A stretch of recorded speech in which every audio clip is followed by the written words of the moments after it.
We're both quite similar in the sense that we're not interested in just meeting somebody really quickly and just jumping into bed with them after the first night. I would love to be close to her if there is a spark, but definitely I would not push anything.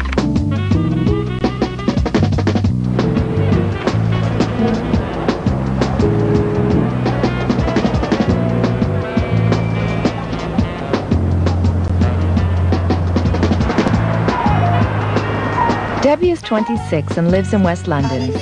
She works as a support specialist and educator for a provider of technology forecasts. There we go. Do you have any black jackets? I'm quite adventurous. I'm quite spontaneous, as in, I kind of don't hold back. If I want something, then I'll do my utmost to try and achieve it. I really like them. They're really nice. And I'm going to get them. What would you? I don't know, I guess most of my friends would say I'm quite humorous. I've got a bit of a strange and warped sense of humour. I can be quite silly at times, and it is important that somebody has a really good sense of humour. I think it's nice to have a laugh. I like belly laughing, and yeah, would like to be with somebody who likes to belly laugh a lot. Debbie lives with her mom and younger sister. She's had one long-term relationship but is single again. So last year started checking out the internet dating scene. It wasn't long before a man in America took her fancy. When I first saw the picture of Kelly, I didn't know whether to laugh or, I don't know, I thought, wow, what is this guy wearing? And I just couldn't stop laughing, so that's why I guess we started communicating. I just guess I thought anybody who could wear these sort of clothes has to have some sort of sense of humour.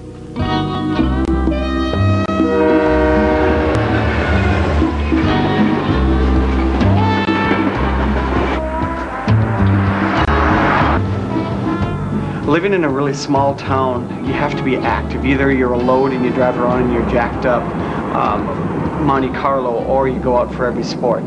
I'm active, try to experience life to the fullest for living in the area that I do.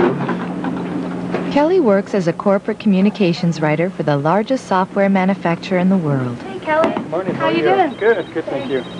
I had dated too many of the women in my pool of friends, and I was starting to really, it was getting really tricky. In fact, I'm friends with quite a few of my ex-girlfriends, and they give me crap about, you know, okay, no more women in our group of friends. You cannot date anymore.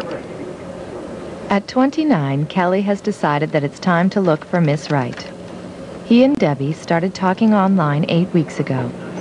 They now email every day and talk on the phone once a week.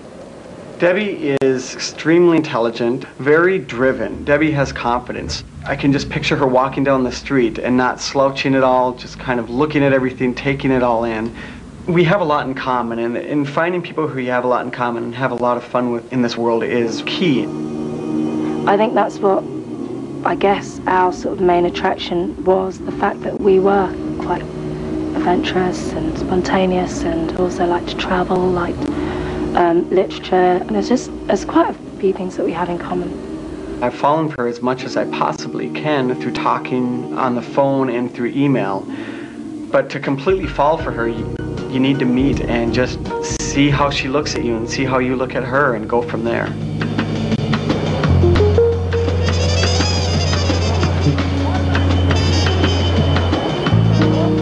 Kelly has invited Debbie to spend a romantic weekend with him in Chamonix in the French Alps.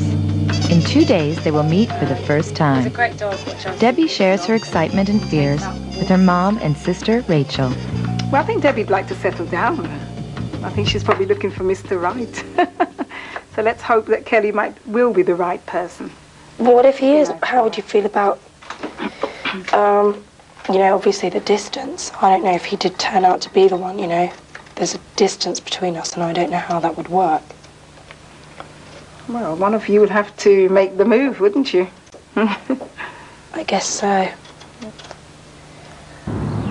It's the day before internet sweethearts Debbie and Kelly fly to the French Alps to meet for the first time. Kelly makes a final phone call to Debbie. Hey. Hi, this is Kelly. How are you doing? I'm okay. Not too bad. A bit nervous. Well, yeah, I'm excited. Have you got your ski gear? And what colour is it? Because I know you're quite outrageous on the dress sense. You know, I'm actually going to wear a duck head. That's what I'm going to wear skiing. A what? A duck. I used to be the duck for a company here. No way. Now I am worrying. Well, don't be too worried. You know, I'm not going to show up in a big bee outfit, I promise. We're going to have great fun. I can't wait. This is going to be a blast. Getting into the spirit of things right now. She's really excited. I think I'm more sick than excited, actually. I'm quite nervous.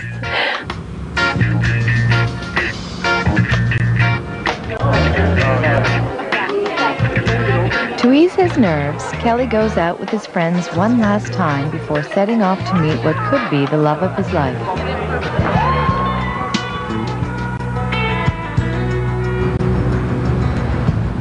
Debbie spends her last night in London with her friend Dylan. Debbie is I'm not desperate. You are. You're desperate for love. I mentioned earlier So you can't that lie. I wanted love. I did say that. I said I didn't want to end up being Bridget Jones and sitting with this thing permanently attached to my lap. Yeah. Kind of looking for somebody who gives me butterflies in my stomach. But you're out looking for it all the time.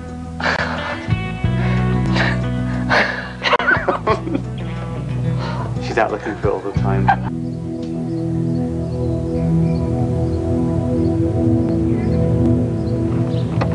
It's the morning of Kelly's departure to Chamonix. While he's away, his dog Cole will stay with his friend Dave.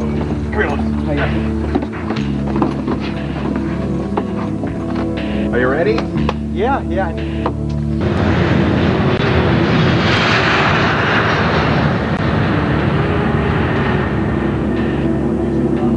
Kelly is the first to arrive in France.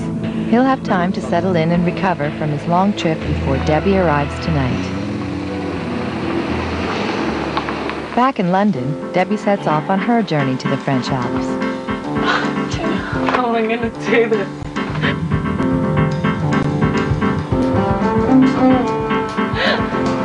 I don't have any set expectations or anything. It will just be nice to enjoy the trip for the next 3 days, and if I happen to bump into anybody else I like whilst I'm out there, not saying that's my intention, but we'll see how things go.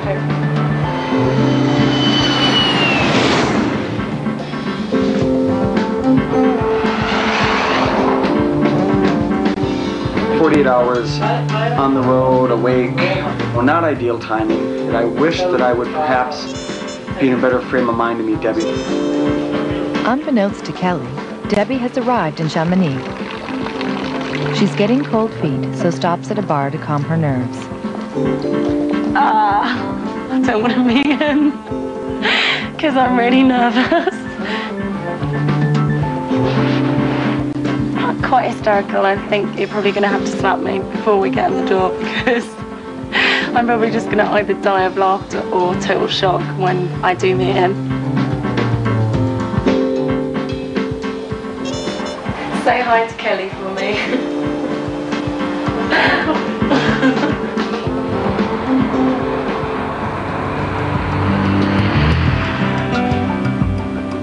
Here they are. Slowly pulling into the driveway. Trying to stay out of the light so that they don't catch me right now because I look like a panting dog in front of a window. I'm gonna dive down here and just wait until she walks through the door and see what happens. Hello. How are you? Hey, hi. Nice to meet you. Good to finally meet you. My gosh, how are you? Good, thank you. Here, sit down. Tired. I know what you mean. Stressed out. Why stressed out? My gosh. I'm here. Finally. Well, I have something for you. Oh, thank you so much. I don't have anything. Well, for you, that's- I'm afraid. What do you have? What is A that? bunch of tissue paper. You know, I can't get the duck head through customs. Is this the That's what I mascot you used are? to be. That's what I used to be. The You last used to be minute, a duck. I used Now to you're be a human. duck. Yes, somewhat. But Oh, that's so cool. yeah, I tried to get the big duck head to come overseas, but it just wouldn't get